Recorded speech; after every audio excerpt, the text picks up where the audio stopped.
Ya, shalom teman-teman yang terkasih, dimanapun kita berada. Semoga kita semua dalam keadaan sehat, dan kita selalu ada dalam kasih dan penyertaan Tuhan. Ya, puji Tuhan kita kembali lagi di channel ini, untuk kita menyaksikan kesaksian yang luar biasa dari seorang murtadin. Ya teman-teman, pada video kali ini kita akan mendengarkan sebuah kisah perjalanan iman yang begitu menyentuh hati. Ini adalah kesaksian tentang seseorang yang lahir dan dibesarkan dalam keluarga muslim yang sangat taat.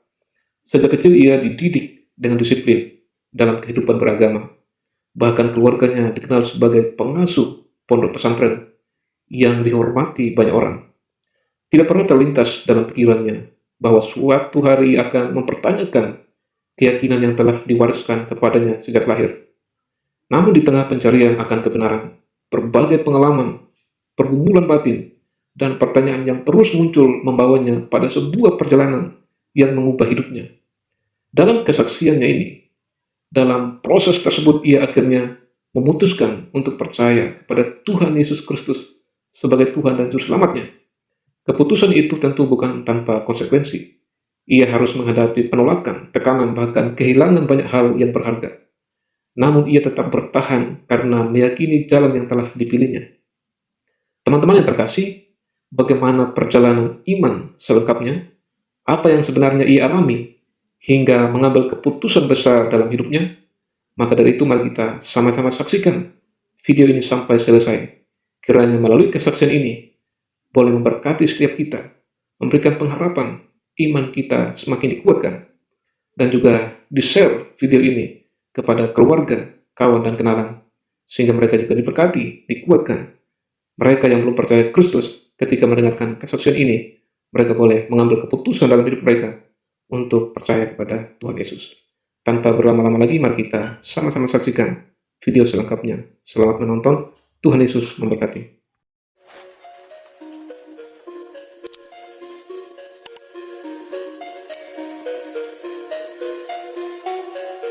Bukan suatu kebetulan, namun semua adalah rencana Tuhan.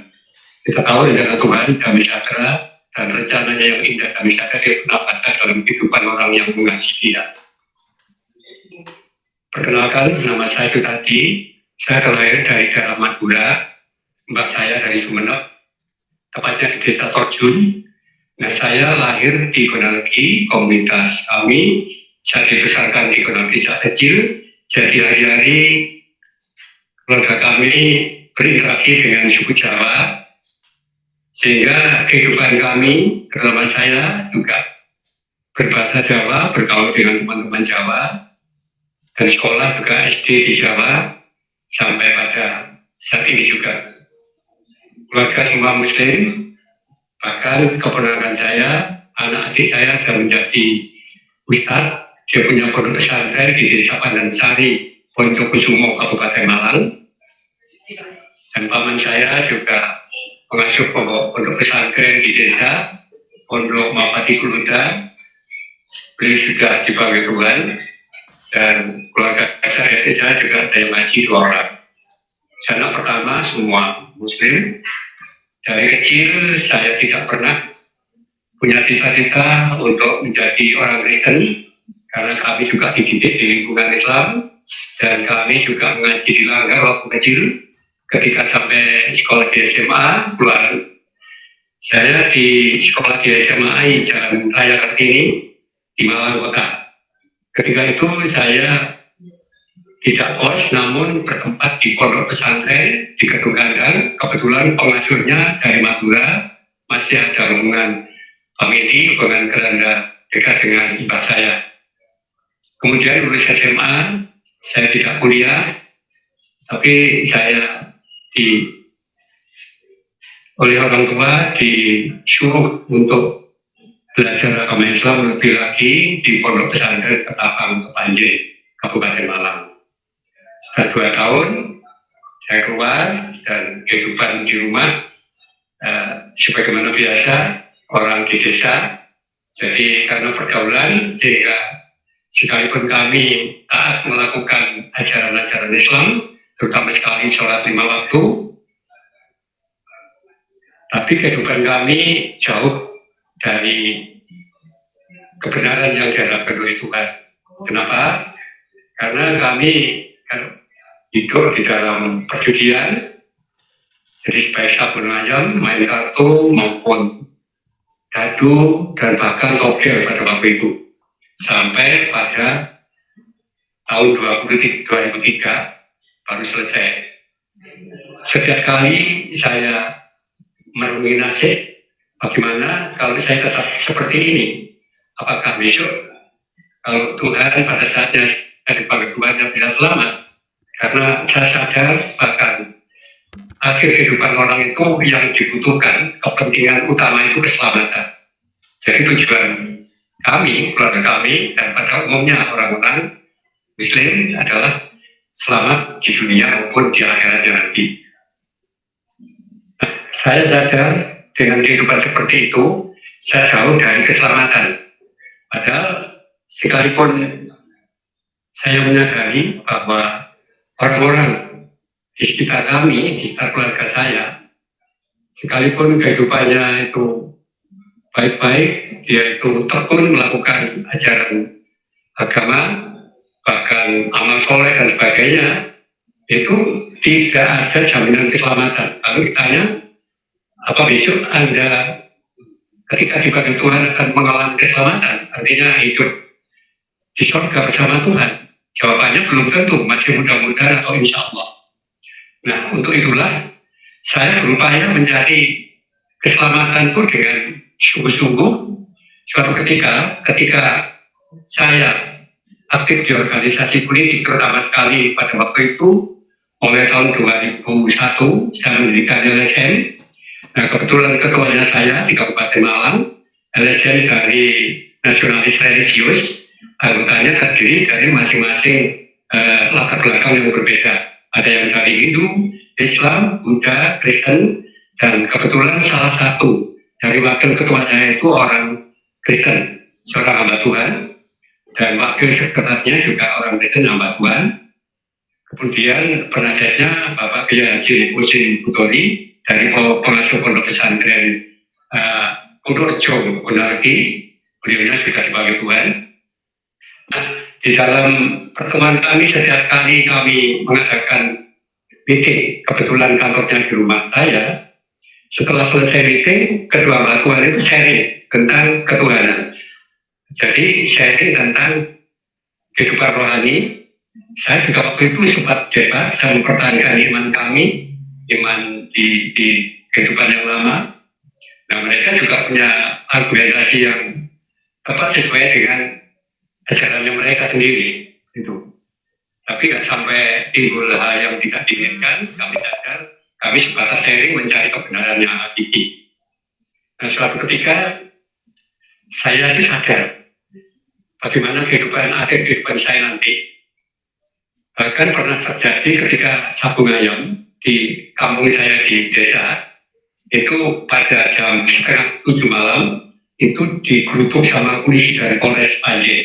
Pada waktu itu, anak saya masih kecil, dia mau membunyikan pistol, anak saya trauma akhirnya, terus saya pun juga akhirnya introspeksi diri, bagaimana kehidupan saya kalau perjalanan hidup saya seperti ini.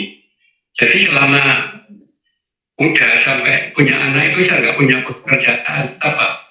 Pekerjaan saya hanya main judi aja. Sabung ayam sekali cukup dimakan 1 bulan. Cuma itu aja. Namun demikian saya tetap rutin melakukan syariat Islam. Sembahyang 5 waktu saya selalu rutin dan rajin.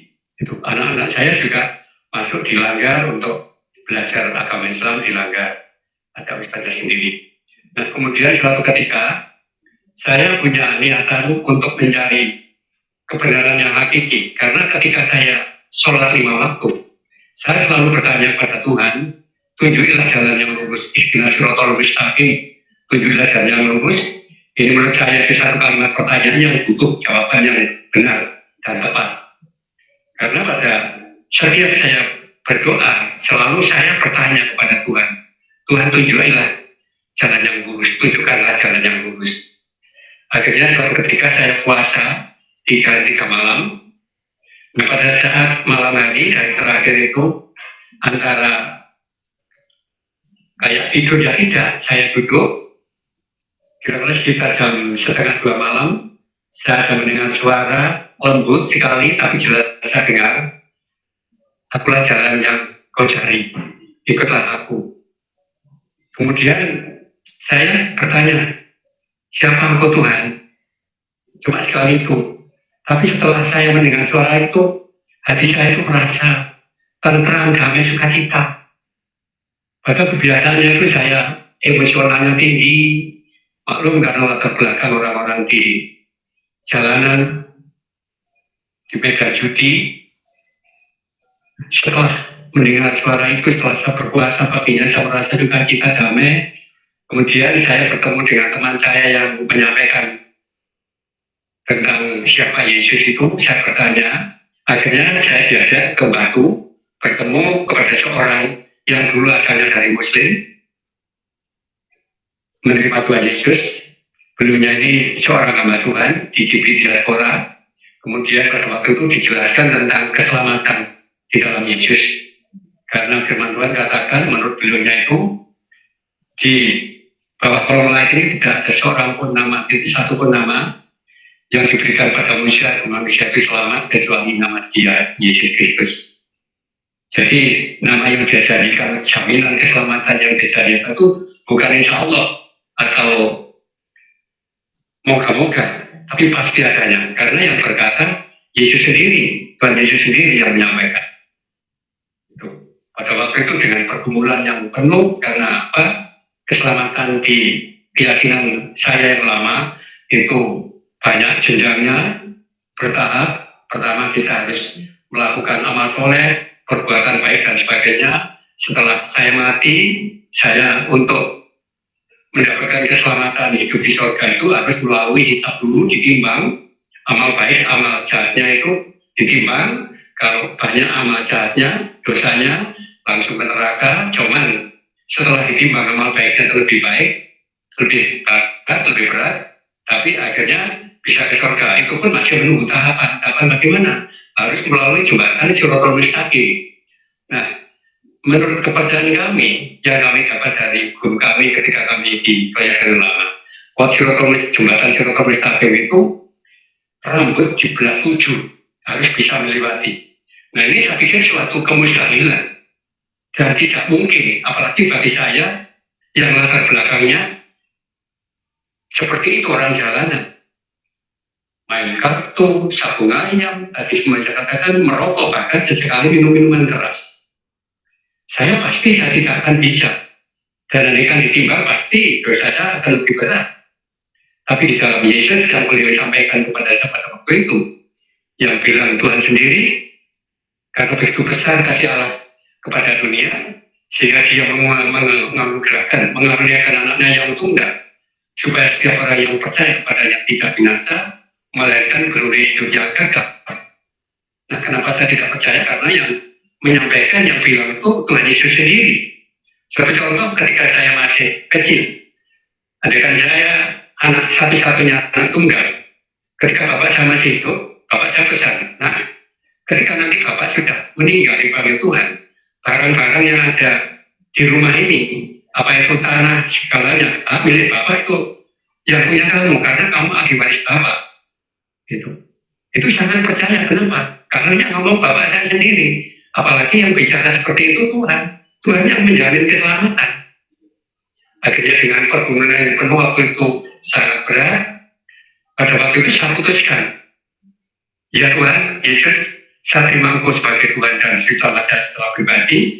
Dan pada waktu itu juga saya minta dibaptis di Batu pada tanggal 7 November tahun 2003. Di saat itu umur saya sudah 52 tahun. Nah, pada saat itu juga pulang dari rumah, di rumah ada ayam 3 ekor yang siap karung, siap disabung, saya jual. Ada rokok, saya buang, sudah semuanya, ada kartu remi, ada kartu Chinese Cina yang kecil-kecil itu sudah saya bakar semua. Puji Tuhan, Tuhan berikan kekuatan pada saya, 180 derajat kehidupan saya diubahkan sama Tuhan, semuanya saya tinggalkan. Sehingga kalau dulu saya emosi tinggi, sering marah, terhadap anak, terhadap teman, terhadap istri. Ketika saya sudah dibaptis, saya berbalik 180 derajat. Saya menjadi pendiam, hati sukacita dan sejahtera, dan teman-teman saya itu heran, kenapa Mas tadi kok sekarang berubah drastis, nggak seperti yang dulu-dulu itu. Saya bersaksi pada teman-teman saya sekarang sudah pindah keyakinan, nggak seperti Anda di keyakinan yang lama. Saya sudah mendapatkan jaminan hidup kekal, yaitu percaya sama Yesus, karena itu yang janji Yesus sendiri. Siapa yang percaya kepadanya tidak akan binasa, melainkan beroleh kekal bersama di surga bersama Dia.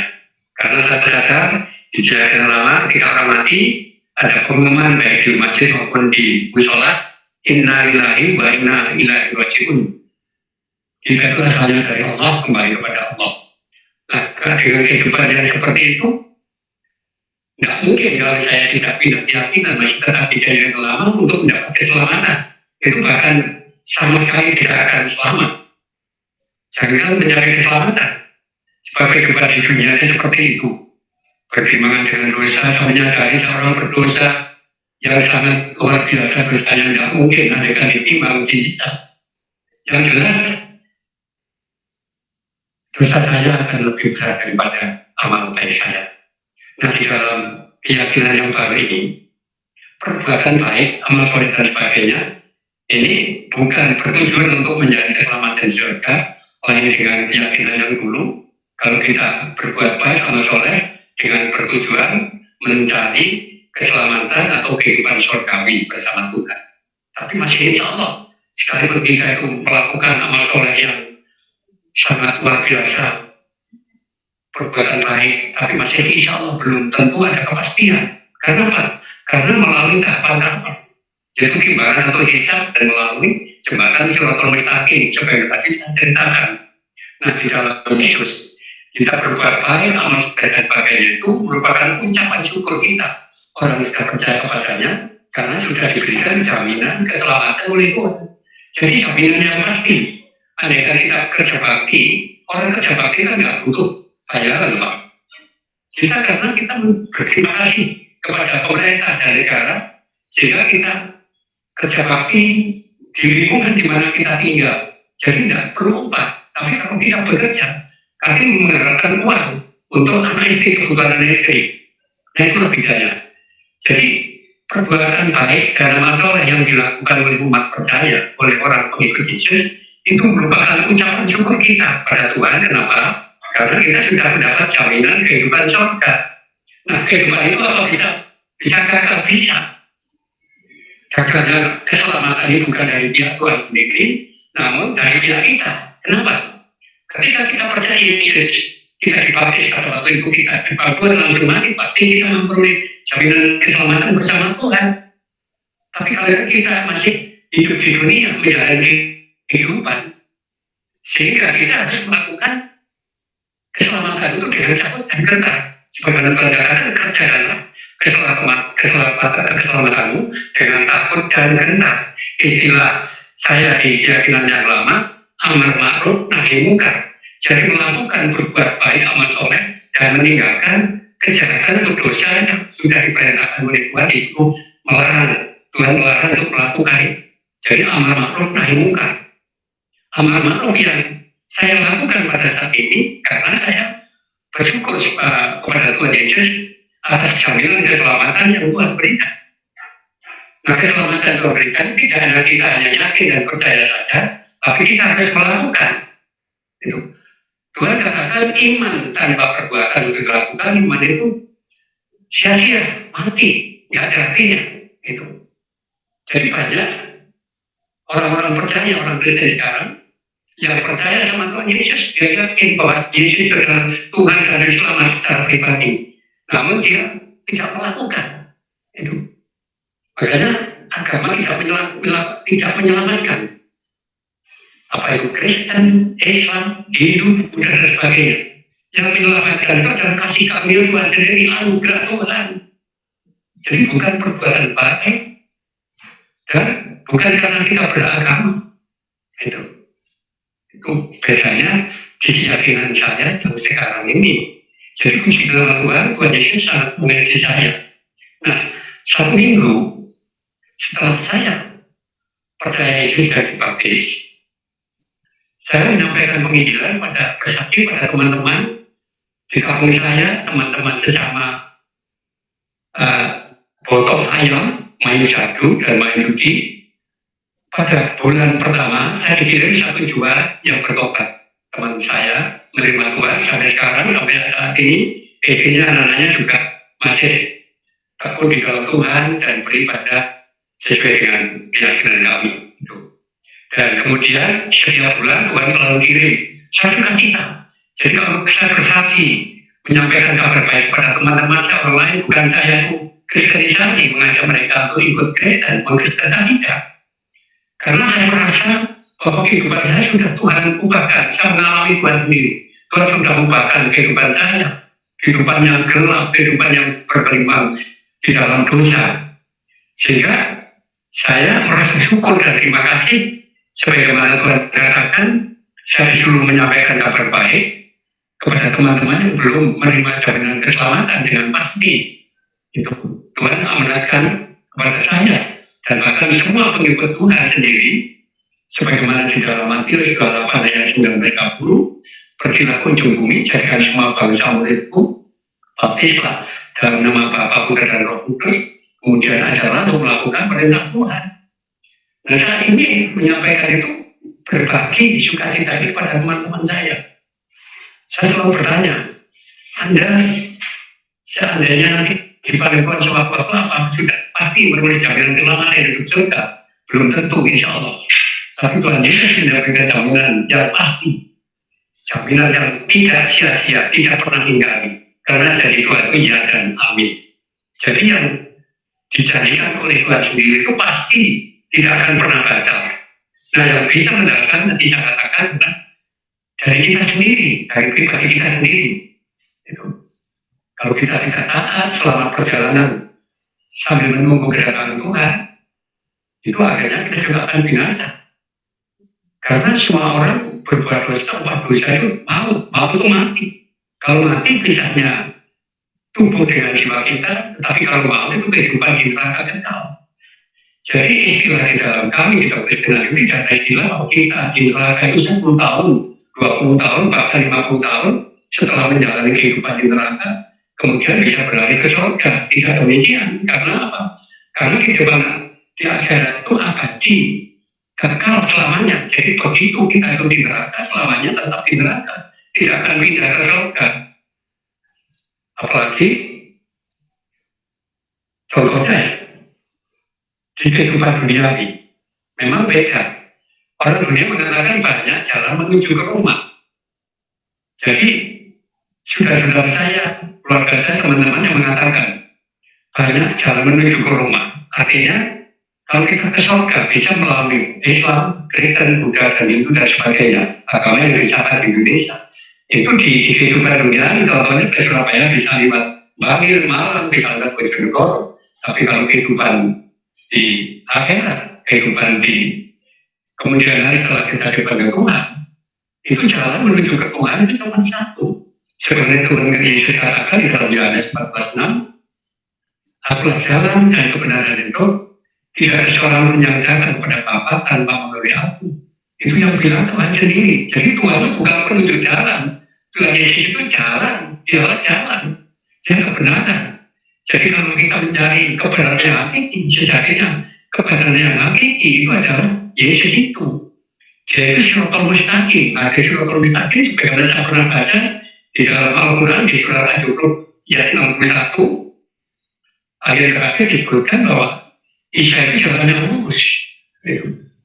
Maka ikutlah aku, ikutlah Isa. Itu. Untuk itulah saya sampaikan pada saudara-saudara saya, teman-teman saya. Saya tidak bermaksud untuk membawa Anda untuk masuk kristenisasi, saya cuma menunjukkan kalau Anda ingin selamat, ya percaya Tuhan Yesus. Karena sudah dikatakan, akulah jalan. Jadi setelah saya menerima Tuhan Yesus, ketika doa saya tidak akan bertanya lagi, tunjukkanlah saya jalan yang lurus, tidak. Karena Tuhan sudah berikan petunjuk kepada saya bahwa akulah jalan dan kebenaran dan itu Tidak ada seorang pun yang datang kepada Bapa tanpa melalui aku. Itu sudah jelas, itu nyata. Tertulis di dalam Injil Yohanes 14 ayat 6. Jelas sekali. Makanya puji Tuhan, bersyukur. Tuhan sangat mengasihi saya. Di kehidupan saya yang lama, akhirnya saya berubah total. Sekarang saya sekalipun diperlakukan tidak senonoh dengan teman, dengan siapapun, berbaca, difitnah, dikhianati, saya tetap berbohong. Saya tidak akan membalas kejahatan dengan kejahatan, karena Tuhan sudah katakan jangan balas kejahatan dengan kejahatan, tapi kalahkanlah atau balaslah kejahatan dengan kebaikan. Itu maunya Tuhan. Tapi di keyakinan kami yang lama dulu, kejahatan ya dibalas dengan kejahatan. Kalau kamu memukul saya, kamu bisa pukul, maka ganti mata, nyawa ganti nyawa. Tapi karena Tuhan Yesus itu sangat mengasihi, kasihnya itu luar biasa, tidak pernah mengingkari kesetiaannya. Jadi saya sangat percaya kepadanya. Dan perlu saya sampaikan, Bapak Ibu sekalian, para pemirsa saya dikasih Tuhan, 1 minggu setelah istri saya tahu bahwa saya sudah pindah ke Kristen, akhirnya dia marah-marah, dimentabkan, dimaki-maki luar biasa, dikata-katain bahwa orang mantan pondokan nggak bisa dibuat panutan, hatinya nggak bisa teguh, nggak punya pendirian yang kokoh, menjelang-menjelang, pintar-pintar nggak bisa dibuat untuk teladan. Akhirnya dia sampai minta cerai. Pada waktu itu saya disuruh mengantarkan ke orang tuanya, bahkan sudah dibungkus di kemasjidan, saya suruh mengantarkan. Nah, saya tidak akan mengantarkan kamu. Saya pun tidak menceraikan, karena di dalam kehidupan orang percaya, di dalam Tuhan Yesus sendiri dikatakan apa yang dipersatukan Tuhan tidak bisa dipisahkan oleh manusia kecuali maut. Artinya apa? Kalau kita sudah dinikahkan oleh Tuhan, dipersatukan, diberkati nikah di dalam gereja, disaksikan oleh hamba-hamba Tuhan, itu tidak boleh diceraikan apapun masalahnya.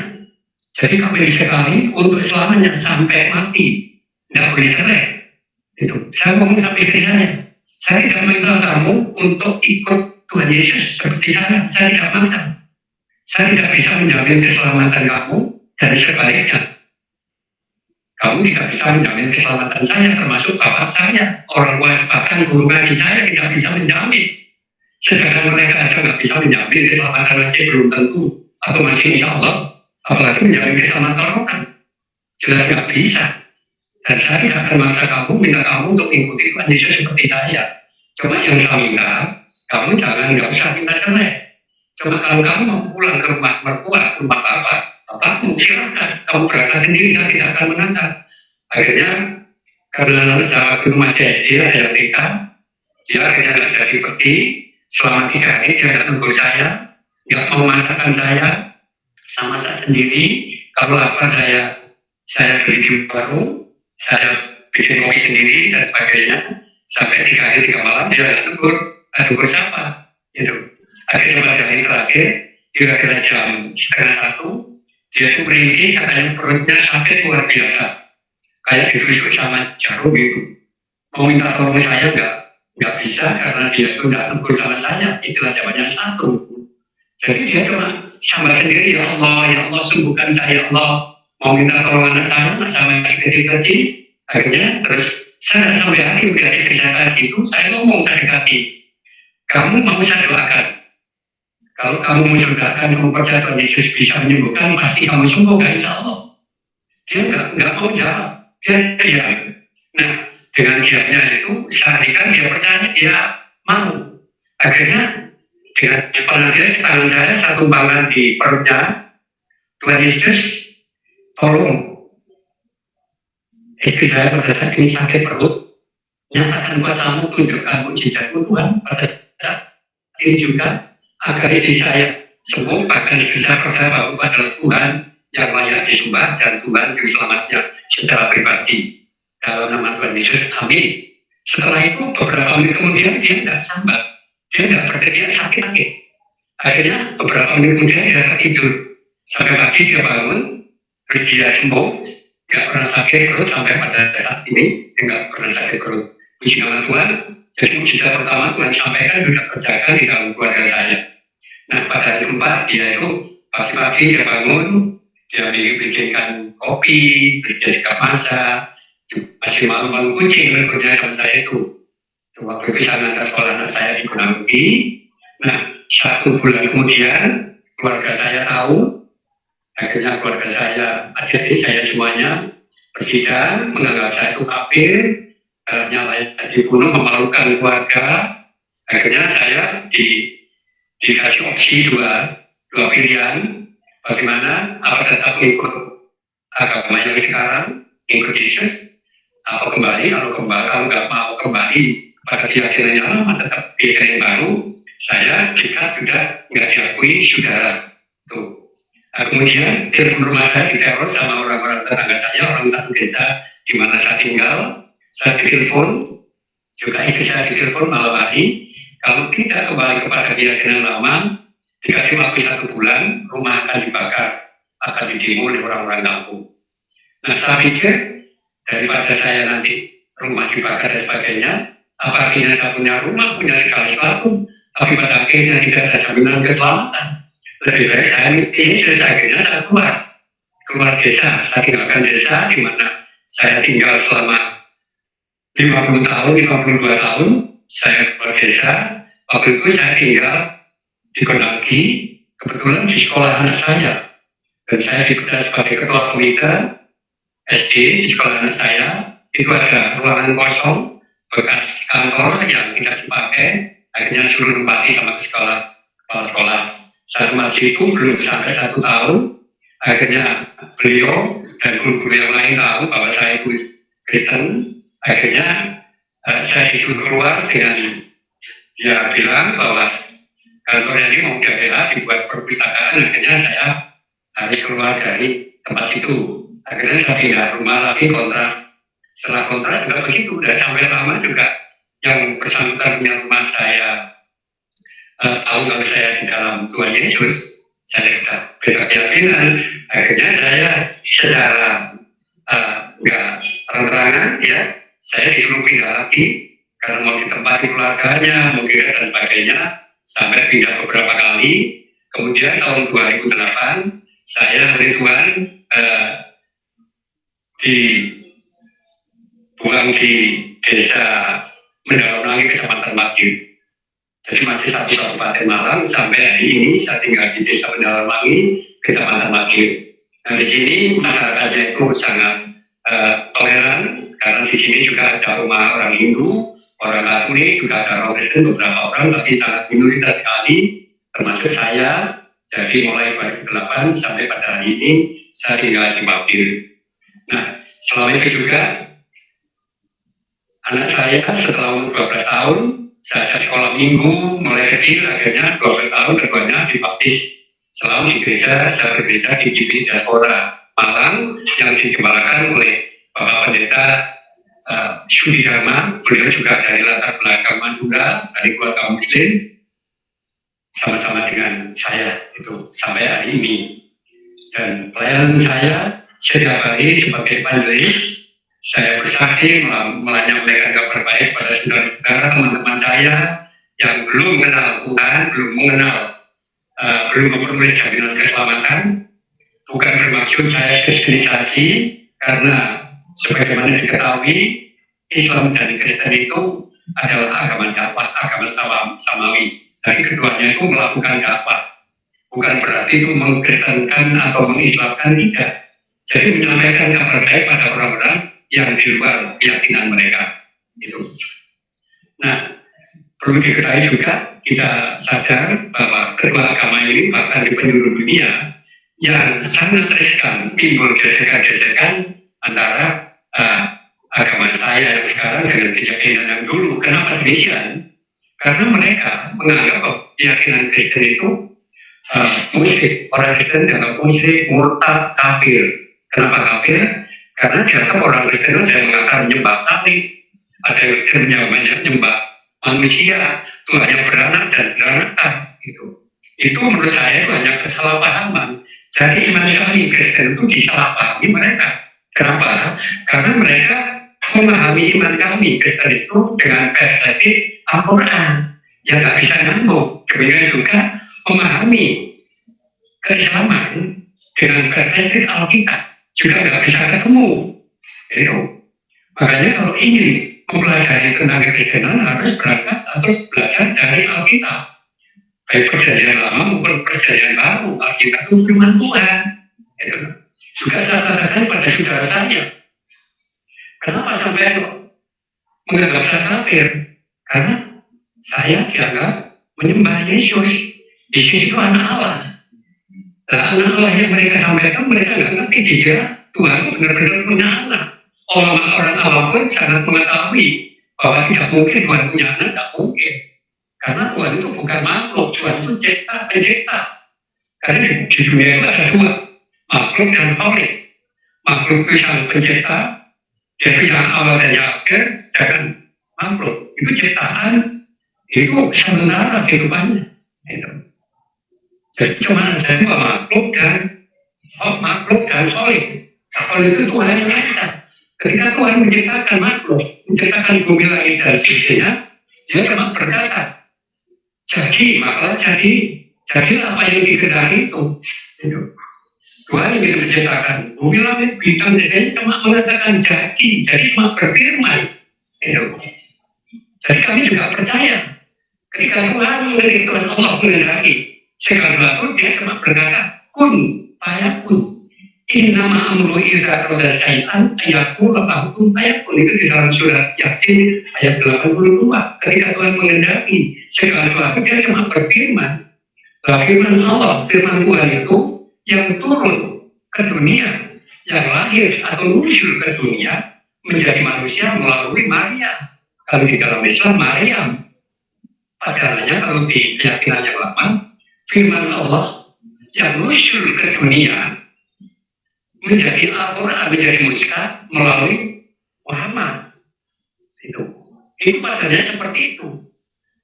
Jadi istilah anak itu bukan anak seperti hubungan biologis laki dan perempuan, tidak. Itu hanya sebutan. Contohnya anak tangga, masa tangga punya anak.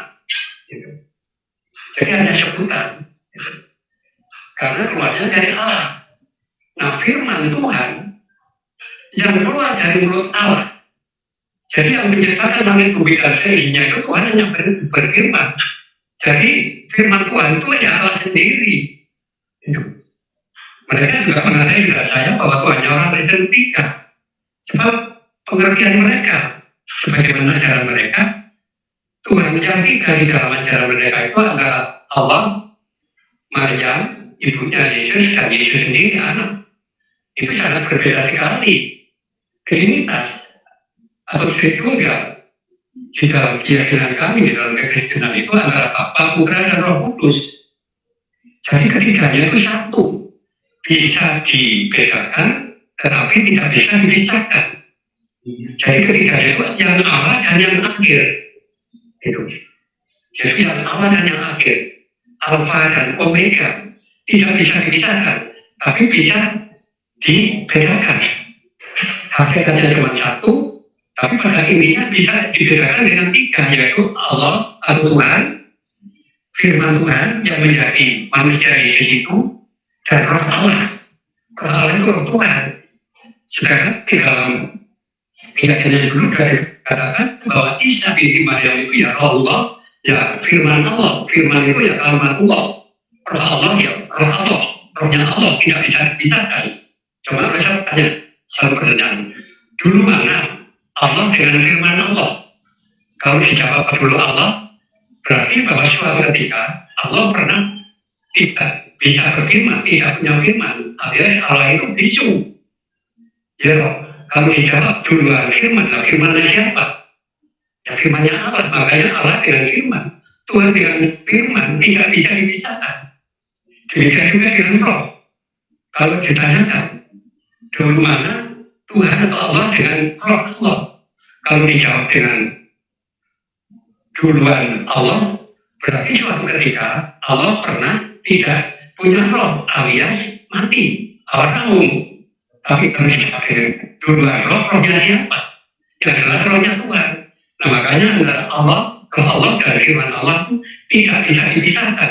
Ketiganya satu. Jadi beda Trimurti dengan Trinitas Satu Tunggal di dalam kekristenan. Kalau Trimurti di dalam Hindu itu tidak pribadi, Dewa Brahma, Wisnu, dan Siwa itu bisa dipisahkan dan bisa dibedakan, bahkan saling bermusuhan. Itu ada pernah di dalam cerita layangan antara Dewa Wisnu dan Dewa Siwa itu bermusuhan. Itu cerita layangan seperti itu. Tapi di dalam ajaran kekristenan, Trinitas itu tiga pribadi yang nggak bisa dipisahkan satu hakikat. Jadi tiga yang satu. Jadi kalau satu tambah satu tambah satu memang tiga. Tapi kalau satu kali satu kali satu sama dengan satu juga. Itu tiga pribadi satu hakikat. Bisa dibedakan, tidak bisa dipisahkan. Itu.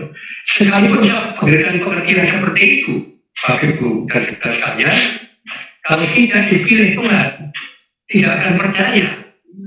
Coba Tuhan sudah katakan, memang secara duniawi, secara manusia bisa kan saya memilih Tuhan Yesus sebagai Tuhan dan selamat saya. Tapi firman Tuhan sudah katakan, bukan kamu yang memilih aku, tapi aku yang memilih kamu. Jadi memilih saya menjadi pengikutnya itu bukan saya. Dari awal saya tidak pernah mimpi, tidak pernah punya cita-cita ikut Tuhan Yesus. Bahkan yang saya ingat, Bapak Ibu dan saudara sekalian, ketika saya masih SD kelas 2, mbak saya itu wanti-wanti pesan sama saya, besok kowe wis tuwa golek ono Kristus. Kristus itu apa? Kristus sing sakti sing nyoni. Nah, pada saat saya sudah dewasa, sudah besar, sudah di atas 22, saya mencari itu apa yang dipesankan ke mbak saya itu. Sekali bukan ketemunya ketika saya masih sudah di Islam, di Kristen ini. Saya pikir dulu Kristen Yoni yang sakti itu nopo kontrol sampai Kristen dan sebagainya. Ternyata itu hanya lambang salipan. Kristen sakti, Kristus ya Yesus Kristus. Saya tahunya ketika saya ikut Tuhan Yesus. Yesus Kristus itu. Jadi orang Kristen itu sakti bukan karena puasa, bukan karena doa dan sebagainya, karena Roh Kudus atau Roh Tuhan sendiri yang ada di dalam dirinya. Tuhan katakan, roh yang di dalam kamu lebih besar kuasanya daripada roh yang di dalam dunia. Antara lain roh jahat, iblis, setan, jin dan sebagainya itu. Jadi roh saya itu lebih besar kuasanya di roh lain di dunia ini. Karena apa? Roh yang di dalam saya itu ya roh Tuhan sendiri. Jadi saya sudah menemukan apa yang sudah dipesankan oleh nenek saya, oleh mbak saya, bahwa sahilah oleh orang Kristus Yoni sing sakti. Tahunya ketika saya sudah ikut Tuhan Yesus. Itu. Jadi istilah orang di dunia itu, orang Kristen itu setan orang doyan, demi orang muda. Artinya apa? Jadi setan nggak mau juga nggak berani. Demi dan sejenisnya itu juga nggak akan mendekat. Kenapa? Karena kita itu orang saktinya, bukan karena kita sakitnya ilmu tidak. Karena kita dilindungi oleh Roh Tuhan sendiri. Aku menyertai ketika aku percaya pada Yesus sebagai Tuhan dan Selamat, pada waktu itu juga Roh Tuhan ada di dalam diri saya. Makanya saya, istilahnya itu saya setan lakunya lebih terang dulu, sakti. Menurut bukan karena sakti punya ilmu, tapi karena saya disertai oleh Tuhan, dijangkau oleh Yesus sendiri. Sudah manunggali Gusti dengan saya di dalam Tuhan dan Tuhan di dalam saya. Seperti saya juga pernah mendengar istilah Jawa, orang Jawa katakan Gusti itu tanpa warna, cedak tanpa senggolan. Artinya apa? Tuhan itu dekat, Gusti Tuhan itu dekat, tapi kok nggak singgungan, kok nggak nyenggol, karena Roh Tuhan ada di dalam diri orang percaya. Lah tanpa warna, tanpa batas, kuasa Tuhan itu semesta alam, Allah lakar Tuhan itu semesta alam, tidak ada batasnya. Makanya orang Jawa mengatakan Gusti tanpa warna, cedak tanpa senggolan. Nah saya juga jelaskan sama adik saya, sama keluarga saya yang menyalahpahami saya bahwa orang Kristen itu menyembah salib. Saya katakan salib itu cuma lambang aja, simbol yang bisa menyentuh kita itu apa itu mengasihi Tuhan, menyembah Tuhan, ya, yang horizontal yang vertikal ke atas ke Tuhan, ya. Kasihlah Tuhan Allahmu segenap hatimu, segenap akal budimu, dan segenap dengan kekuatanmu yang horizontal. Itu kasihlah sesamamu seperti dirimu sendiri. Jadi saya pikir ajaran itu sangat luar biasa. Jadi tidak ada ajaran kesesatan, ajaran kekerasan dan sebagainya. Bahkan lambangnya itu menyatakan bahwa lambang saleh itu yang vertikal itu mengasihi Tuhan dengan segenap hati, segenap akal budi, segenap pikiran, kekuatan, dan yang horizontal itu mengasihi sama manusia, termasuk musuh. Nah, musuh saja disuruh mengasihi, apalagi teman atau saudara kita. Itu sangat beda jauh. Ada pemikiran langit, perbedaannya dengan ajaran saya yang dulu itu. Ajaran yang saya dulu itu apa? Ajarannya sangat luar biasa. Semuanya sudah tahu lambangnya aja beda. Kalau ingin hidup kekal mendapat kepala surga, harus melakukan jihad fisabilillah. Artinya harus memerangi orang kafir. Itu memerangi, namanya peperangan. Itu kan nggak hanya di belai dan sebagainya, dirampok, otomatis harus saling melawan, dibunuh. Itu. Tapi kalau di dalam keyakinan sekarang ini jangankan membunuh, mengatai orang kafir pada orang-orang yang tidak percaya Yesus, itu sudah tidak berdosa. Itu yang tidak berdosa. Itu. Jadi Yesus tidak pernah memerintahkan untuk membunuh. Karena semuanya ciptaan Tuhan sangat mengasihi semuanya. Dan Tuhan Yesus tidak pernah memaksa manusia itu di alam semesta yang hidup ini untuk percaya kepadanya. Nah, kalau itu selamat yang percaya oleh orang itu ya orang ngomong. Tuhan tidak akan pernah memaksa untuk disembah. Tapi kasih Tuhan ketika kita sama-sama di dunia itu sama. Tidak pilih kasih. Yang lalu saudara kita yang baik yang Hindu, yang Buddha, apalagi yang Islam, semua kaya-raya, sehat-sehat semua. Hujan diturunkan Tuhan bukan untuk orang Kristen saja, untuk semua manusia. Itu bukti bahwa kasih Tuhan itu adil sama-sama pada kita. Namun masalah keselamatan nanti dulu. Kalau kamu nggak percaya sama aku, kamu nggak akan selamat. Percaya saja, yakin, tapi nggak melakukan, nggak akan selamat. Apalagi yang tidak percaya. Dan saya juga pernah mendengar di ajaran saya dulu bahwa menjelang hari kiamat nanti Isa binti Maryam itu akan turun ke dunia, akan menjadi hakim yang adil, menghakimi manusia itu maupun yang sudah mati. Itu saya pernah mendengar itu di dalam ajaran kami, Pak Haji. Tapi saya lupa di mana saya mendengar waktu ustaz saya berceramah seperti itu. Jadi mereka juga meyakini kalau Isa binti Maryam itu jadi hakim yang adil, padahal hakim yang adil itu Allah Subhanahu wa Ta'ala di dalam Islam. Nah, kenapa itu Isa dianggap hakim yang adil? Karena pengertian saya Isa itu ya Allah, Allah itu ya Isa. Kenapa? Firman yang sang pencipta itu dia itu menjadi manusia Yesus itu. Jadi kalau saya dijawab Tuhan itu siapa? Yang firman itu. Firman itu, karena firman itu pencipta. Oleh itu bukan makhluk. Firman akan selama-lamanya. Loh, kenapa firman kok? Kalau manusia itu kan kok bisa mati? Kenapa kamu menyembah orang yang bisa mati? Memang ketika disalib Yesus mati. Lawan kita Tuhan itu untuk menebus dosa manusia yang percaya kepadanya. Karena sejak Adam diciptakan, Adam sudah berbuat dosa, melakukan dosa. Padahal dosa yang dilakukan oleh Adam itu sangat kecil sekali. Tidak sebanding dengan apa yang amal dan perbuatan baik Adam ketika dia hidup, itu tidak sebanding. Nah, di dalam dunia tidak ada dosa besar dan dosa kecil. Kita minum racun sampai sendok mati, apalagi 1 liter juga sama-sama mati. Nah, hukum dosa, upah dosa itu maut. Baik dosa kecil dan dosa besar sebelum diampuni oleh Tuhan. Karena yang berhak mengampuni dosa manusia itu Tuhan. Sehingga kalau siapa yang tidak percaya kepadanya tidak akan memperoleh hidup kekal, bahkan binasa. Itu. Nah, ketika ada melakukan dosa, akhirnya dibuang ke bumi. Itu. Sebelum bumi ini dihuni oleh Adam, lebih dulu bumi dihuni oleh Lucifer, oleh setan-setan. Kenapa? Kalau setan, iblis, Lucifer, itu malaikat yang sangat luar biasa, dia tampan. Lucifer itu sebagai WL, pemimpin ujian untuk Tuhan di surga. Ketika dia itu memberontak kepada Tuhan, ingin menyamai Tuhan, akhirnya dikutuklah dia, dibuang ke bumi. Jadi sebelum Adam dibuang ke bumi, lebih dulu Lucifer diikuti sepertiga malaikat surgawi, ikut Lucifer dibuang ke bumi. Jadi manusia itu satu musaka banget dengan iblis, dengan setan itu. Nah, semua manusia sudah terkontaminasi dengan dosa yang dilakukan Adam sampai pada hari kiamat. Nah, karena begitu besar kasih Allah kepada manusia, pada kita ini, sehingga dia turun ke dunia untuk menyelamatkan manusia. Kenapa pakai darah Yesus, darah gembala?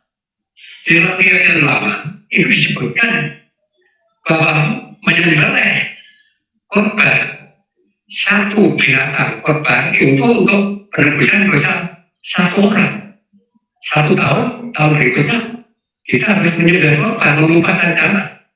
Nah, darah gembala Yesus sendiri itu yang diberikan oleh Tuhan sebagai gembala korban, itu darahnya untuk mengampuni dosa semua manusia seluruh dunia sampai pada hari kiamat nanti. Jadi barang siapa yang percaya padanya tidak binasa, melainkan beroleh hidup kekal. Jadi nggak usah lagi kita korban 3 tahun, karena lambang itu sudah diberikan, dilakukan oleh Yesus sendiri, mati di kayu salib. Nah, pada ketika dia bangkit dan hidup kembali karena tidak punya dosa, sehingga dia bangkit kembali, dan pada hari 40 dia naik ke surga karena asalnya dari surga, makanya kembali ke surga. Wajar, masuk akal karena dia itu asalnya dari surga, dia mengajak umat manusia itu datang ke sana karena dia itu dari surga, memang orang surga, memang dia itu Tuhan, makanya mengajak umatnya yang percaya untuk hidup bersama dia di surga. Nah, kalau yang lain mengajak ke surga, pernah ke surga, belum tentu. Bahkan yang ini nggak akan, masih insya Allah, masih insya Allah. Jadi puji nama Tuhan, bersyukur di usia saya yang sudah 52 tahun, Tuhan sangat mengasihi saya, sehingga saya dan anak-anak saya sudah memperoleh jaminan keselamatan. Namun karena saya dan anak saya masih hidup di dunia menjalani kehidupan sampai Tuhan panggil pada saatnya kematian nanti, makanya selama hidup ini saya harus amar ma'ruf nahi munkar, melakukan keselamatan itu dengan takut dan gentar, seakan-akan besok saya akan mati. Sebab pengertian kedatangan Tuhan semakin dekat ini menurut saya ada 2 versi. Versi pertama, kedatangan Tuhan pada masing-masing pribadi, ketika kita sudah ajalnya, sudah cukup kehidupan kita di dunia, tugasnya kerja sudah selesai, Tuhan datang, kita dipanggil. Jadi kalau kita selamat, yang datang Tuhan sendiri menjemput saya, karena rumah saya sudah selesai di surga. Itu versi yang pertama. Nah, versi yang kedua, kedatangan Tuhan pada saat hari akhir nanti, hari Tuhan akhir, kiamat itu hancur dan semesta alam, dan ada bumi langit baru yang nanti ke sana arahnya. Itu bersyukur. Saya punya kesempatan untuk melakukan hal-hal yang diperintahkan Tuhan. Puji nama Tuhan, memang pada saat ini saya belum sempurna, belum suci, tapi saya diproses menuju pada kesempurnaan sampai Tuhan datang kali kedua kepada saya secara pribadi saat kematian saya.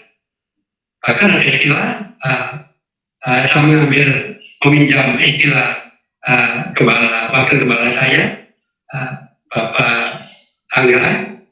Memang pada intinya kita itu sempurna belum, tetapi berubah pasti. Artinya apa?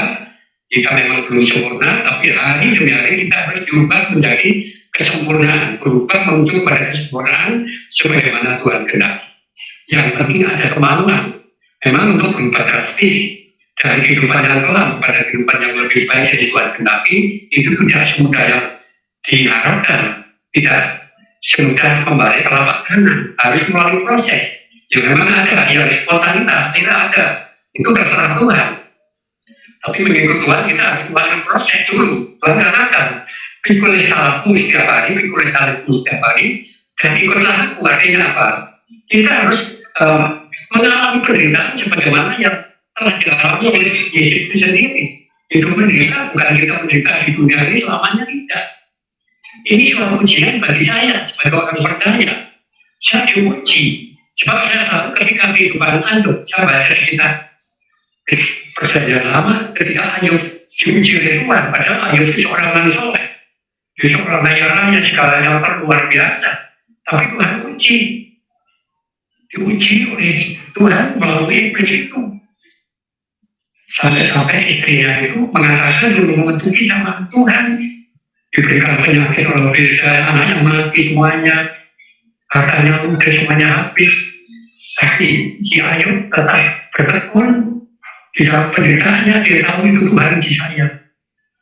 Akhirnya pada saatnya Tuhan pulihkan, anaknya kembali, dia punya anak lagi, hartanya dipulihkan. Luar biasa sekali. Saya sadar setiap orang percaya harus pikul salib, mengalami penderitaan. Penderitaan itu ujian bagi kita. Itu kesukaan kita lah kalau itu penderitaan. Kenapa? Dengan kita mengalami penderitaan, mengalami aniaya, mengalami masalah, kita lebih dekat sendiri, kita lebih dekat lagi pada Tuhan. Nah, mungkin kalau kita hidupnya di zona nyaman, kita punya harga melimpah sekali waktu, kita ingat Tuhan, nah mungkin ya ada sih yang ingat Tuhan, tapi tidak banyak. Ada lagi yang kehidupan yang tidak nyaman, akhirnya hidup koyak-koyak dan sebagainya. Tapi tidak butuh apa-apa, tidak butuh Tuhan apalagi. Nah, lainnya orang yang tidak bisa pintar, punya masalah, otomatis akan lebih berdekatan lagi. Nah, kita tentunya harus menyadari bahwa penderitaan seberat apapun, aniaya masalah yang kita hadapi di dunia ini tidak sebanding dengan kemuliaan yang akan Tuhan berikan kepada kita bila kita sudah bersama Tuhan sebagai Tuhan. Luar biasa, selamanya kekal abadi, tidak berbatasan tahun, abad, bahkan minggu, itu tidak ada, kekal selamanya. Bersyukurlah, Tuhan sangat mengasihi saya. Nah, saya minta pada saudara-saudara saya, terutama dari saya, ketika saya bertemu dengan mereka setelah dipulihkan, itu saya tidak meminta dia untuk mengikuti saya, tidak. Saya cuma menyampaikan kabar baik, karena menyampaikan kabar baik itu adalah tugas saya sebagai orang sudah diselamatkan oleh Tuhan. Sebagaimana perintahnya mematahnya, saya harus menyampaikan kabar baik kepada semua orang yang belum mengenalnya. Dan mereka memperoleh jaminan keselamatan seperti yang saya alami. Saya memperolehnya dengan cuma-cuma, nggak usah beli. Tuhan tidak mengampuni, sangat mengasihi sekali. Makanya sejak saya bertobat terima Tuhan sampai pada hari ini detik ini, saya selalu mengatakan baik kepada siapapun yang sempat bertemu dengan saya. Nah, contohnya ketika ada teman muslim yang datang ke rumah saya yang mereka tidak tahu kalau saya sudah punya keyakinan, terus saya dulu tidak muslim kayak bapak, saya gitu kan, silakan bapak sholat, ini sudah waktunya sholat zuhur atau asar di belakang berlahar, ada langgar mau sholat di mana, saya silakan. Loh, bapak nggak sholat? Enggak, saya sudah beda keyakinan. Saya dulu juga muslim kayak Anda, tapi tahun 2003 saya sudah punya keyakinan. Kenapa pindah Pak? Nah, dengan saat itu saya bisa menjawab, memberikan pengertian, karena mereka juga menyalahpahami iman kami. Mereka tahu dan percaya bahwa orang Kristen itu kafir, orang Kristen itu syirik, musyrik, karena menyembah Allah yang tiga. Itu. Nah, pengertian Allah tiga tadi sudah saya jelaskan di depan. Itu. Akhirnya mereka juga mendengarkan dengan sukarela, maaf Pak ya, saya nggak memaksa Pak untuk mengikuti iman kami. Ini cuma menyampaikan apa yang sebenarnya saya alami. Saya sekalipun nggak punya apa-apa, belum punya rumah, namun saya tetap sukacita di saya istilah jawabannya ada yang tentrem. Yang masalah sih mesti ada. Selama kita hidup di dunia, masalah mesti ada. Saya percaya tidak ada seorang pun di dunia yang tidak punya masalah. Saya percaya semua punya masalah, termasuk saya. Itu. Dan sampai saya sekarang ini pun juga saya punya masalah yang sangat berat sekali. Tapi saya nggak mengerutu. Sekalipun masalah saya belum Tuhan selesaikan, kehidupan keluarga belum selesaikan, rumah belum dikasih, tapi saya akan tetap tekun dan bersyukur pada Tuhan, tetap akan memuji dan menyembah Tuhan, sampai Tuhan datang lagi dari Tuhan. Kalau saya percaya hidup ini itu cuma sementara. Istilah Jawanya, urip membunga itu mau ngampir ngombe. Wong ngampir itu cuma sementara, Pak, sebentar. Gitu. Nah, bersyukur puji nama Tuhan sampai saat ini juga banyak teman-teman yang dipanggil Tuhan, bukan karena saya menyampaikan kabar baik kepada mereka, namun mereka sendiri yang dipilih oleh Tuhan. Saya menabur, ada orang lain yang menyerah, memukul dan sebagainya, tapi Tuhan yang menumbuhkan tanpa ditemukan oleh Tuhan, tanpa dipilih oleh Tuhan. Tidak bisa mereka percaya sama Yesus. Jangan percaya, jangankan percaya. Sedangkan mengucap Yesus saja tidak mungkin. Tidak mungkin. Puji nama Tuhan. Dan ini juga kabar baik. Bapak Ibu dan Saudara sekalian, ini ada cucu teman saya yang sudah saya sampaikan kabar baik 1 bulan yang lalu. Besok tanggal 7 Maret yang akan datang ini, dia sudah komit menerima Tuhan dan sikap Islam di Tulungagung, dan saya di WA untuk datang di sana. Puji nama Tuhan, dia sudah menerima jalan keselamatan. Nah, itulah Bapak Ibu dan Saudara sekalian, para pemirsa hidup ini yang saya kasih dan yang dikasih oleh Tuhan. Itulah awal kenapa sama kesaksian saya di Tuhan Yesus. Dan seperti juga ada karya Tuhan yang sudah dikerjakan di dalam kehidupan saya, mukjizat yang sudah saya alami bersama Tuhan selama hidup Tuhan. Pertama, ketika istri saya sakit, saya doakan hitungan menit, istri saya tertidur dan istri saya bangun, sama sekali tidak pernah sakit perut. Kemudian dan banyak lagi, tahun 2006 saya mendatangi, saya bertemu dengan teman mantan anggota DPR dari fraksi PDI Perjuangan di daerah Malang Timur. Beliau ini sakit parah, sudah diponis sama dokter, diponis kalau tidak berobat ke Singapura 3 bulan sudah dianggap mati. Itu menurut dokter, tapi dokter yang ngomong itu tahun 2006 bulan Juli kalau salah, saya ingat bulan Juli. Ketika saya datang kepada beliau, bertamu, terus saya mencari, mana itu Pak? Ibumu di kamar sudah 2 tahun, dia nggak bisa apa-apa, dia lumpuh total, cuma tangannya yang bisa bergerak, dia disuapi segalanya, dilayani oleh pembantunya. Kemudian saya ke kamar, saya ke kamar sama teman saya, terus saya ngomong di kamar, disaksikan oleh suaminya, oleh teman saya itu, saya ngomong sama ibunya, saya ngomong bahwa saya sudah pindah keyakinan Bu, tidak seperti dulu, saya sudah ikut Tuhan Yesus. Dia dengan tercengang, istilah Jawanya dalam ngomong. Terus saya lanjut, saya ngomong, Ibu, kalau Ibu ingin selamat dan disembuhkan, dipulihkan sama Tuhan, saya kalau berdoa Ibu percaya, Tuhan pasti selamatkan, Tuhan pasti pulihkan dan sembuhkan sakit Ibu. Pada waktu itu dia tidak menjawab, si Ibu ini, cuma dia menitikkan air mata. Matanya menitik, terus dia itu menangis, dengan terus menangis. Akhirnya dia, bagaimana Bu? Ibu percaya kalau Tuhan saya, Tuhan Yesus sanggup menyembuhkan penyakit Ibu, memulihkan seperti sedia kala, bahkan menyelamatkan Ibu. Kalau Ibu percaya, Tuhan pasti akan lakukan. Karena janji Tuhan itu ya dan amin. Janji Tuhan Yesus itu tidak insya Allah, pasti, dijamin pasti. Akhirnya beliau itu menganggukkan kepala. Itu. Nah, setelah dia mengangguk, tanda bahwa dia setuju, saya ajari untuk pada waktu itu saya ajari untuk mendengarkan saya memujikan pujian kepada Tuhan. Mukjizat itu nyata. Saya sampai pujian 2 kali, akhirnya beliau juga dengan suara Tuhan menyanyikan. Saya suka waktu itu dilawat Tuhan, saya menangis, merasakan hadirat Tuhan luar biasa. Akhirnya saya tumbang tangan, di kakinya, tubuhnya, di kepalanya, saya tumbang tangan, permisi Ibu, saya akan tumbang tangan kepala Ibu. Akhirnya mantul, begitu saya doa, mohon kesembuhan dari Tuhan Yesus, nyatakan mujizatmu, tunjukkan kuasamu di tempat ini, agar Ibu ini pulih kembali seperti sedia kala dan selamatkan Ibu ini dan semua keluarganya, seperti Tuhan selamatkan kamu. Amin. Dalam nama Tuhan Yesus, amin. Hitungan nggak sampai hitungan menit, Bapak Ibu sekalian.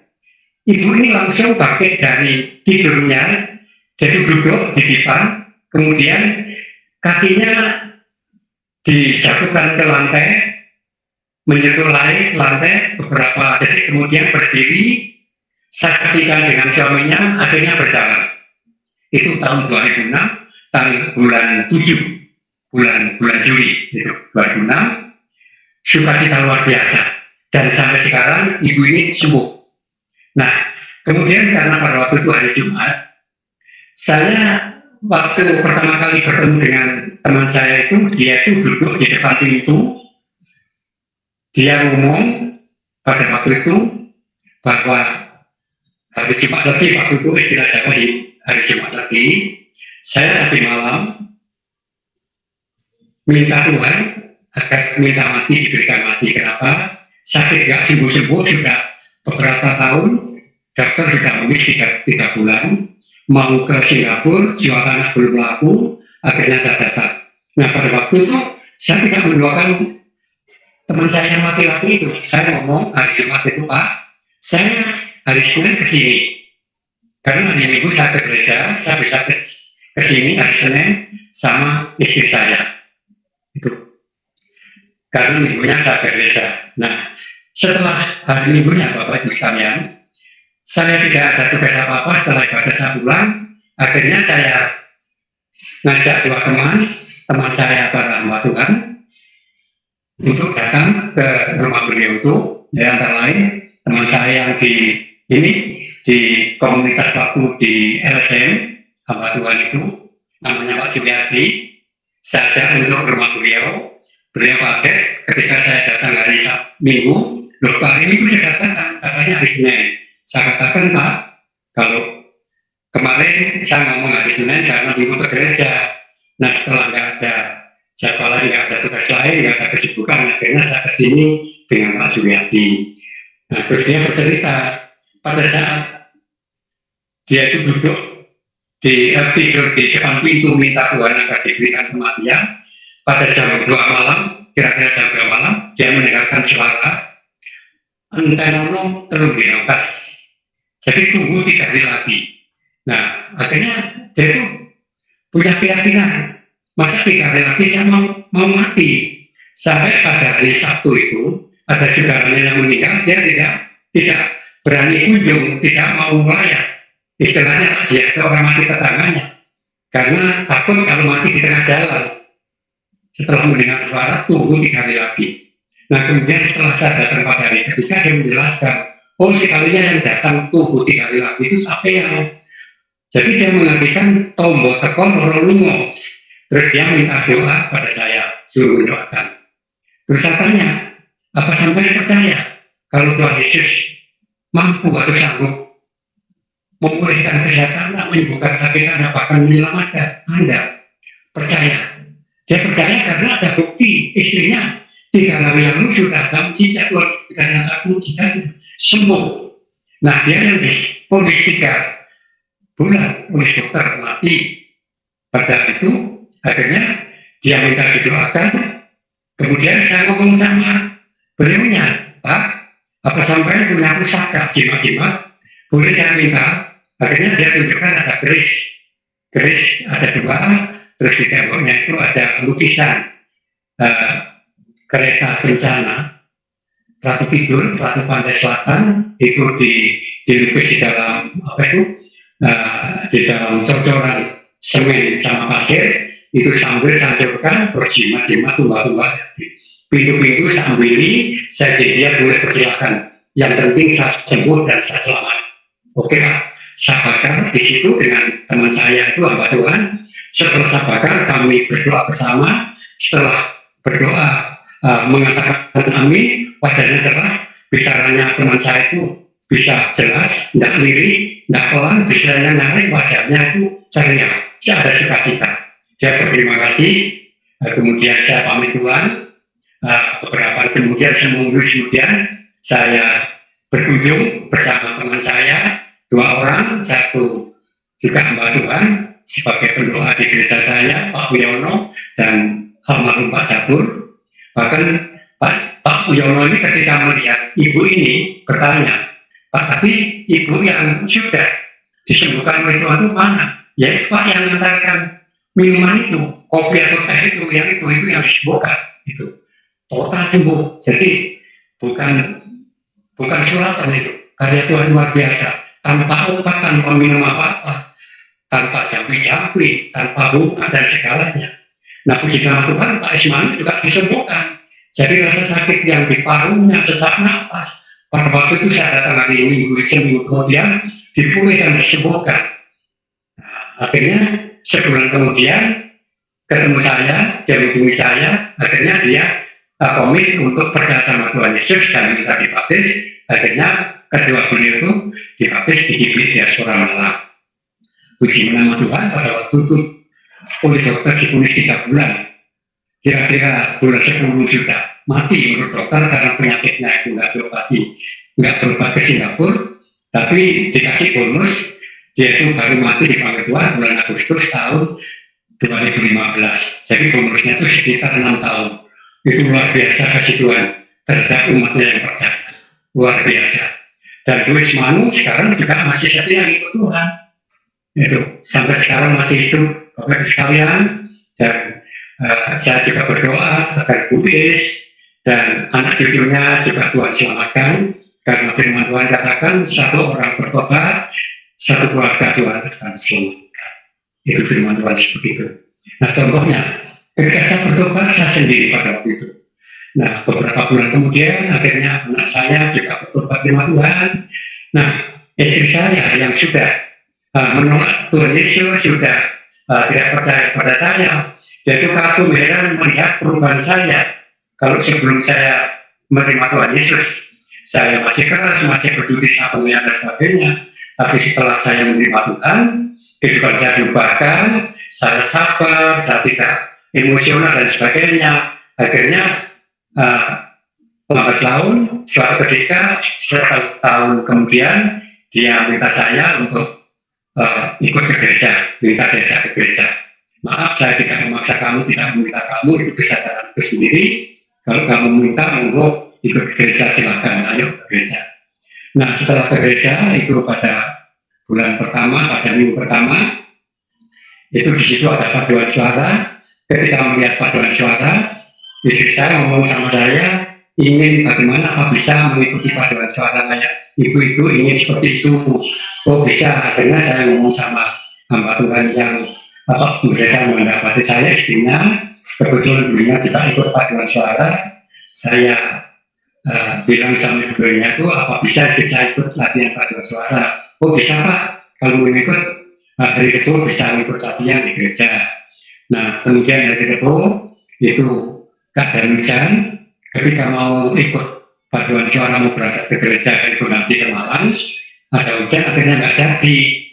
Nah di dalam hujan itu istri saya mendengar, waktu sendirian di kamar, istri saya mendengar seperti ada suara kayak itu ada ada radio yang melantunkan puji-pujian sampai dihafal berkali-kali, dihafal itu pujian-pujian itu sampai hafal jelas sama lagu-lagunya termasuk liriknya jelas.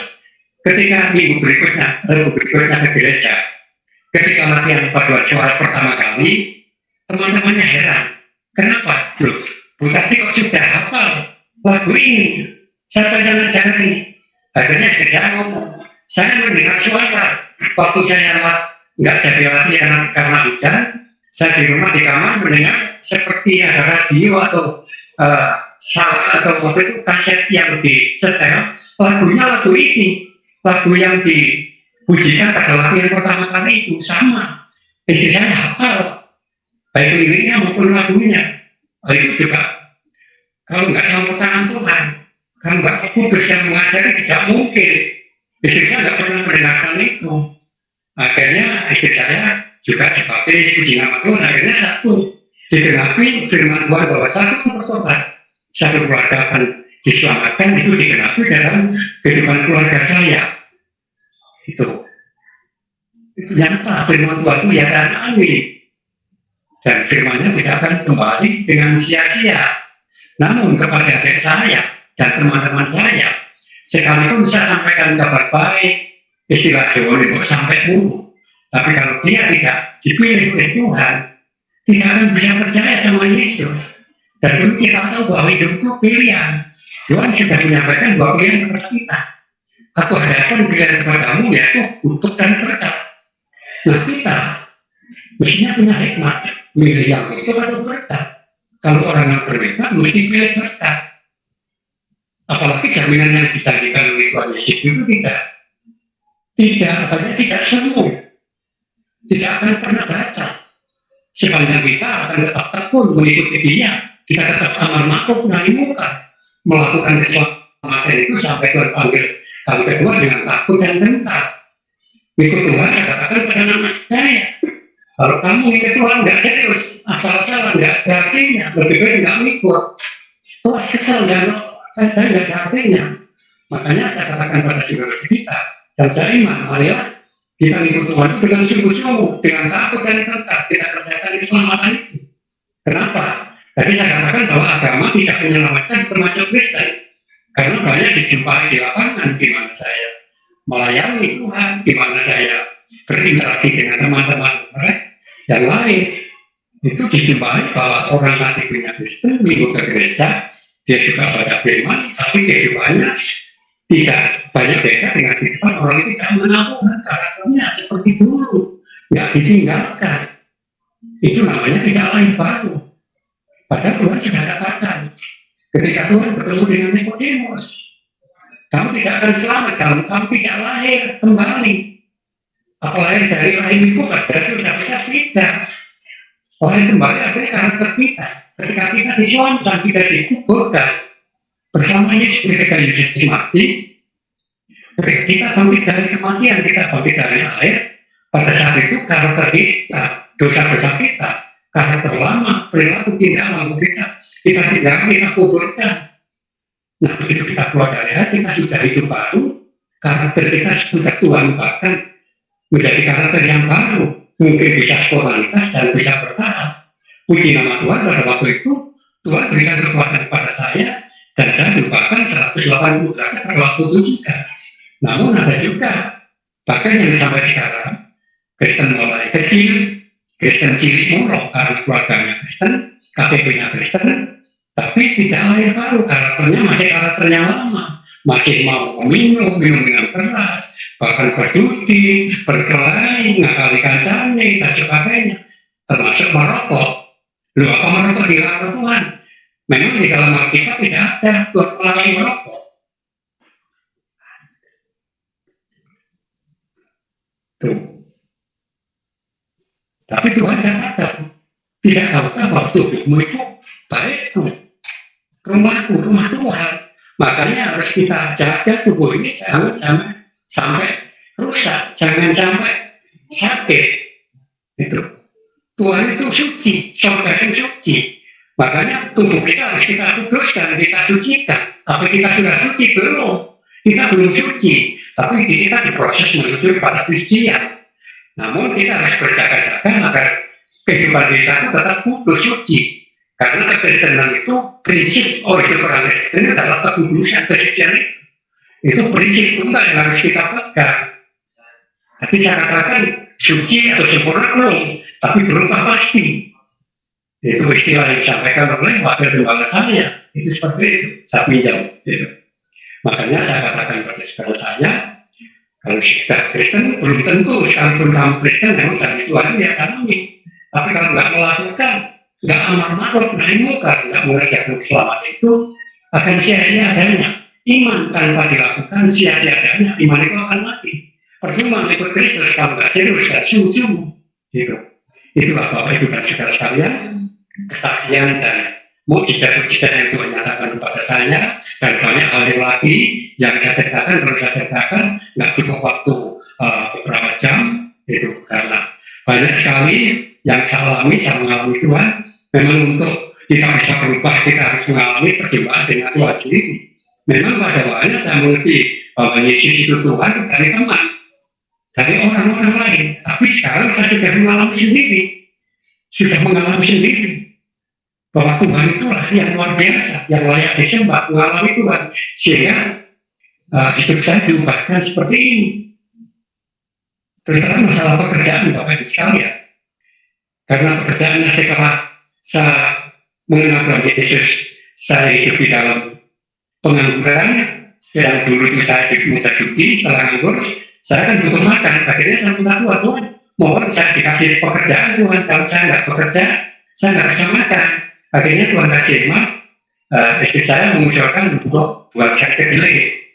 Jadi pada tahun 2004 saya belajar membuat saya kedelai secara alami bersama istri saya. Sampai sekarang saya kirim ke kantin-kantin sekolah. Sampai sekarang untuk kehidupan keluarga saya, untuk menyekolahkan beberapa anak saya sampai anak saya berhasil menjadi sarjana Eskom. Itu juga Tuhan pelihara melalui pekerjaan saya kedelai dan berkat-berkat lain yang sudah Tuhan berikan. Itu. Nah, setelah pandemi ini sampai hari ini saya pernah nggak bikin saya kedelai. Jadi hidup dalam pemeliharaan Tuhan. Namun demikian Tuhan tidak pernah mengecewakan pemeliharaannya. Saya tidak pernah kekurangan. Tuhan pelihara saya masalah kehidupan hari-hari, makan, beras, minum, sebagainya. Tuhan berikan cukupkan. Nggak pernah meminta-minta. Gitu. Itulah hebatnya Tuhan, luar biasa Tuhan. Jadi perubahan diri saya sejak saya belum menerima Tuhan sampai saya hari ini tetap di dalam Tuhan Yesus, itu sangat luar biasa sekali, kayak bumi dan langit.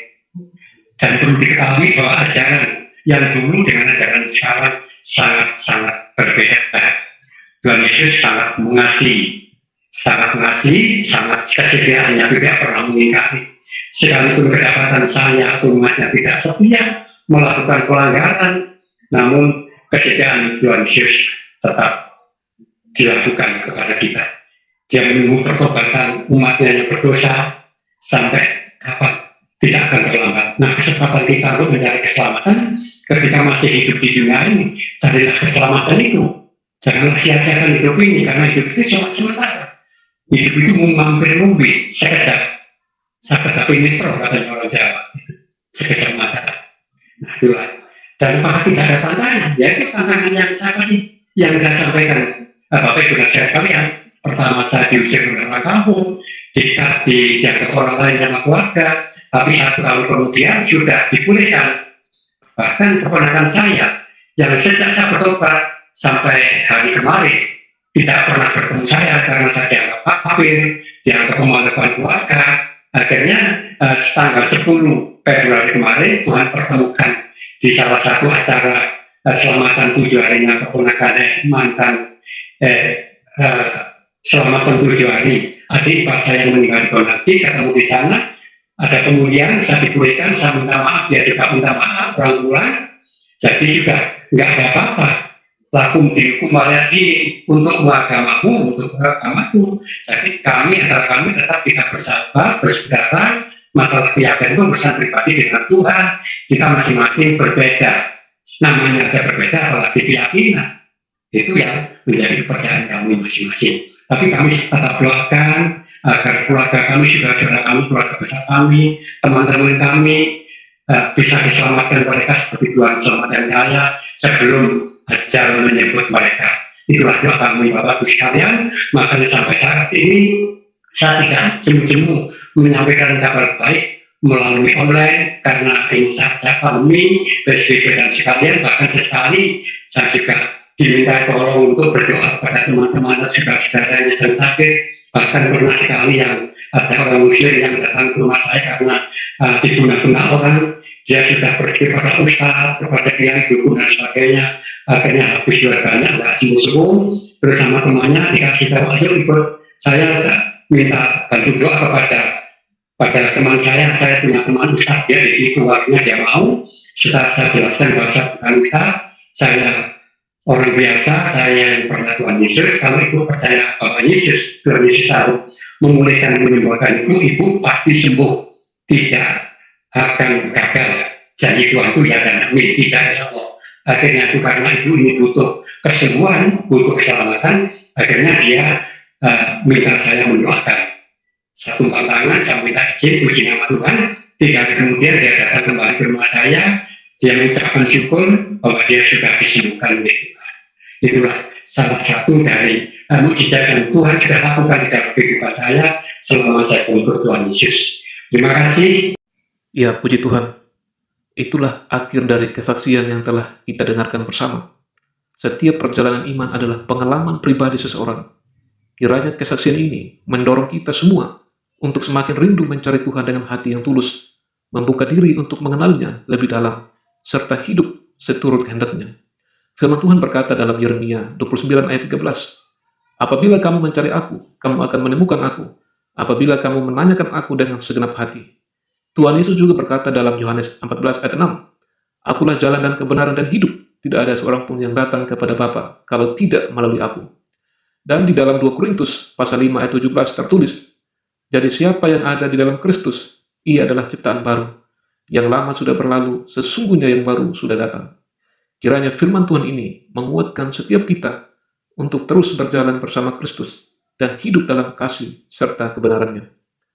Ya teman-teman yang terkasih dalam Tuhan Yesus Kristus, kiranya melalui kesaksian ini, firman Tuhan yang kita dengarkan boleh memberkati kita, menguatkan iman percaya kita kepada Kristus, dan terus dukung perkembangan channel ini dengan cara like dan juga subscribe, dibagikan video ini kepada keluarga, kawan dan kenalan, maupun orang-orang yang membutuhkan pengharapan. Dan kiranya mereka juga diberkati, dikuatkan, dan mereka yang belum percaya ketika mendengarkan kesaksian ini, mereka boleh mengambil satu keputusan dalam hidup mereka untuk percaya kepada Kristus sebagai Tuhan dan Juru Selamat mereka. Kiranya Tuhan memberkati kita dan menyertai kehidupan kita dari saat ini sampai selama-lamanya. Tuhan Yesus memberkati. Shalom.